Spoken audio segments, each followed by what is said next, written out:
Hello everyone. इस video में हम लोग पढ़ने वाले हैं scope and importance of international business. ठीक है, तो इंटरनेशनल बिजनेस का स्कोप क्या है, उसकी इंपॉर्टेंस क्या है, क्यों इंटरनेशनल बिजनेस ज़रूरी होता है, हमें क्या फ़ायदा देता है। ठीक है, तो ये सब हम लोग इस वीडियो में कवर अप करेंगे। सो आगे बढ़ने से पहले हम लोग जान लेते हैं कि इंटरनेशनल बिजनेस होता क्या है। ठीक है, तो हम बोलते हैं कि हमारा बिजनेस इंटरनेशनली है। मतलब क्या, हम दूसरी कंट्रीज़ के साथ भी डील कर रहे हैं। ठीक है, इसमें हम दो या दो से ज़्यादा कंट्रीज़ के साथ डील कर रहे हैं। ठीक है, तो इंटरनेशनल बिजनेस क्या होता है, ये it refers to a commercial transactions that occurs between two और मोर कंट्रीज। मतलब दो या दो से ज़्यादा कंट्रीज़ के बीच में जो कमर्शियल ट्रांजैक्शंस हो रही हैं, ठीक है, वो किसके अंदर आती हैं, वो आती हैं आपके इंटरनेशनल बिजनेस के अंदर। उसी को क्या बोलते हैं, इंटरनेशनल बिजनेस बोलते हैं। ठीक है, अभी कमर्शियल ट्रांजैक्शंस किसी की भी हो सकती है, गुड्स और सर्विस की भी हो सकती है। ठीक है, या दोनों की भी हो सकती है, दोनों मिला के कर रहे हैं। ठीक है, अब यहाँ पे कुछ ऐसी एक्टिविटीज़ इन्वॉल्व होती हैं। ठीक है, जैसे कि हमारा इंपोर्ट हो गया, एक्सपोर्ट हो गया, फॉरेन इन्वेस्टमेंट हो गया, इंटरनेशनल ट्रेड हो गया, ये सब इन्वॉल्व होता है। ठीक है, अब हम स्कोप के बारे में बात करते हैं। ठीक है, कि स्कोप क्या है इंटरनेशनल बिजनेस का।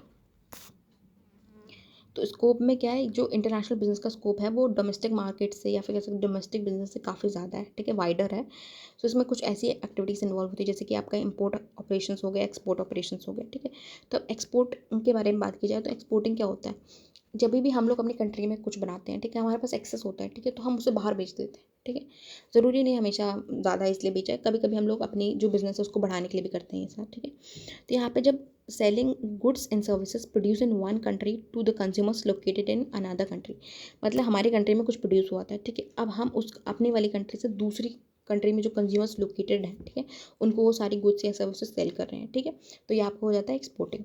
अब इंपोर्टिंग की बात की जाए तो इंपोर्टिंग इसका उल्टा होता है। मतलब दूसरे कंट्री में कुछ प्रोड्यूस हुआ है और वो आपने मंगवाया है अपनी कंट्री में। ठीक है, परचेज किया है। ठीक है, मतलब अपने फॉरेन कंट्री से अपनी कंट्री, मतलब डोमेस्टिक कंट्री में, या तो डोमेस्टिक कंजम्पशन के लिए मंगवा लिया या फिर आपने फर्दर प्रोसेसिंग के लिए मंगवा लिया। तो ये आपका क्या होता है, ये आता है आपका इंपोर्टिंग के अंदर। ठीक है, फिर नेक्स्ट जो है वो है फॉरेन डायरेक्ट इन्वेस्टमेंट। ठीक है, फॉरेन डायरेक्ट इन्वेस्टमेंट में क्या होता है, बिजनेस या तो आप जो है इस्टेब्लिश कर लेते हैं बिजनेस ऑपरेशन दूसरी फॉरेन कंट्रीज़ में। ठीक है, या तो फिर कोई भी बिज़नेस को अक्वायर कर लेते हैं, वहाँ पर जो मतलब बिज़नेस पहले से था उसको अक्वायर कर लेते हैं। ठीक है, ये या तो मतलब यहाँ पे कुछ या तो आपने एक होली ओन सब्सिडी ले ली, ठीक है, अ, उसके थ्रू कर लिया, या फिर आपने जॉइंट वेंचर्स के थ्रू कर लिया, या फिर स्ट्रैटेजिक अलायंस के थ्रू कर लिया। ठीक है, नेक्स्ट है वो है इंटरनेशनल फाइनेंशियल मैनेजमेंट। ठीक है, इसमें आएगा आपका फॉरेन एक्सचेंज मैनेजमेंट।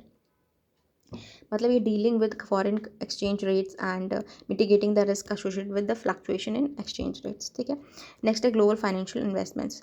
मतलब ग्लोबल फाइनेंशियल इन्वेस्टमेंट्स मिलती हैं, जैसे कि मतलब इन्वेस्टिंग इन फॉरेन सिक्योरिटीज़ में आप इन्वेस्ट कर सकते हैं। ठीक है, बॉन्ड्स में वगैरह, और financial instruments to diversify the investment portfolio. ये सब क्या है, स्कोप के अंदर है। ठीक है, नेक्स्ट है हमारा वो है इंटरनेशनल लाइसेंसिंग एंड फ्रेंचाइजिंग। ठीक है, तो इसमें स्कोप में लाइसेंसिंग और फ्रेंचाइजिंग भी आ जाता है। जैसे कि लाइसेंसिंग क्या होता है, आप किसी को परमिशन दे देते हैं। ठीक है, किसके लिए दे देते हैं, उनके एक्सचेंज में आपको या तो मतलब रॉयल्टी पेमेंट्स मिलेंगी, इसलिए आपने उनको लाइसेंसिंग दे दी। मतलब यहाँ पर आप परमिशन दे रहे हैं to a foreign firm to use your intellectual property rights. ठीक है, जो आपके इंटेलेक्चुअल प्रॉपर्टी राइट हैं, जैसे कि पेटेंट्स हो गए, ट्रेडमार्क हो गए, कॉपीराइट्स हो गए। ठीक है, ये सब के बदले में आपको रॉयल्टी मिलती है। ठीक है, दैट इज़ योर लाइसेंसिंग। जब फ्रेंचाइजिंग की बात की जाए तो फ्रेंचाइजिंग में क्या होता है कि आपने यही सेम चीज़ हो रही है इसमें भी। ठीक है, लेकिन इसमें क्या होता है, अलाउइंग फॉरेन इंडिविजुअल्स और entities to use companies business model. मतलब यहाँ पे आप अलाउ कर रहे हैं बिजनेस मॉडल यूज़ करने के लिए, ब्रांड का नेमिंग आप यूज़ कर सकते हैं, या फिर ऑपरेशनल प्रोसीजर जो आप यूज़ कर रहे हैं, ठीक है, वो यूज़ कर सकते हैं in exchange for fees and royalty. ठीक है,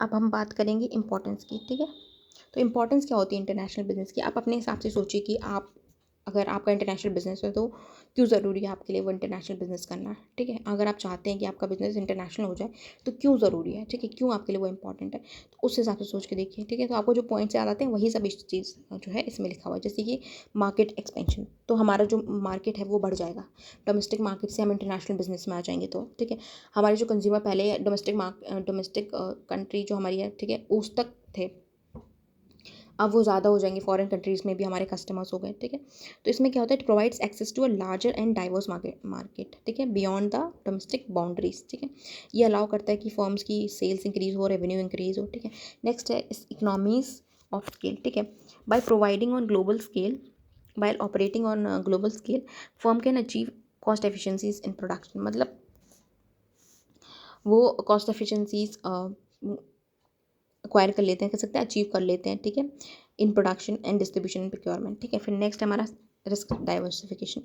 अगर जो आपका बिजनेस ऑपरेशन है, अगर डिफरेंट डिफरेंट कंट्रीज में ऑपरेट कर रहा है, तो रिस्क काफ़ी हद तक रिड्यूस हो जाता है, क्योंकि अगर किसी कंट्री में अगर इकोनॉमिक डाउनफॉल है, तो फिर अगर उससे हमको नुकसान हो तो कोई बात नहीं, हमारी जो बिजनेस दूसरी कंट्री में भी है, ठीक है, अगर वहाँ पे अच्छा खासा वो हो रहा है, ठीक है, ग्रोथ हो रही है, तो फिर हमको इतना ज़्यादा फर्क नहीं पड़ेगा, ठीक है। और हर एक कंट्री की पॉलिटिकल स्टेबिलिटी भी सही नहीं रहती, कभी कभी हमारी कंट्री की हुई हो सकता है पॉलिटिकल स्टेबिलिटी रही है ऐसे, ठीक है। तो इससे क्या होता है, आपकी जो रिस्क है वो कम हो जाता है, ठीक है। मार्केट फ्लक्चुएशंस है उसके साथ डील कर सकते हैं आराम से, क्योंकि आपके पास सिर्फ एक ही तरह के मार्केट के साथ डील नहीं करना है, ठीक है। अगर एक बुरा चला तो कोई बात नहीं, दूसरा तो सही चल रहा है ना, ऐसे। फिर फोर्थ आपका इंपॉर्टेंस में जाता है इनोवेशन एंड टेक्नोलॉजी ट्रांसफर, ठीक है। आपको एक एक्सपोजर मिल जाता है डिफरेंट मार्केट्स का, इन्वायरमेंट का, ठीक है, जिससे इनोवेशन फॉस्टर होती है, टेक्नोलॉजिकल एडवांसमेंट मिल जाती है, ठीक है, नॉलेज आपको पता चलती है, ठीक है।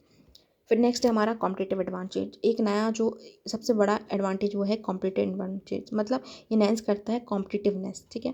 मतलब आपको ग्लोबल लेवल पर वो कंपटीशन मिल जाती है और ग्लोबल रिसोर्सेज मिलते हैं, टैलेंट मिलता है, टेक्नोलॉजी मिलती है और बेस्ट प्रैक्टिसेस मिलती हैं। फिर नेक्स्ट हमारा सिक्स्थ है वो है इनहेंस प्रॉफिटेबिलिटी, क्योंकि अब आप लार्जर जो है ग्लोबल मार्केट में काम करें, ठीक है, ग्लोबल मार्केट एक्सपेंशन हुआ है, तो इससे क्या होता है, जो प्रॉफिट्स होते हैं वो काफ़ी ज़्यादा अच्छे खासे हो जाते हैं, अपॉर्चुनिटीज़ मिलती है हमको हायर प्रॉफिट अर्न करने की, ठीक है।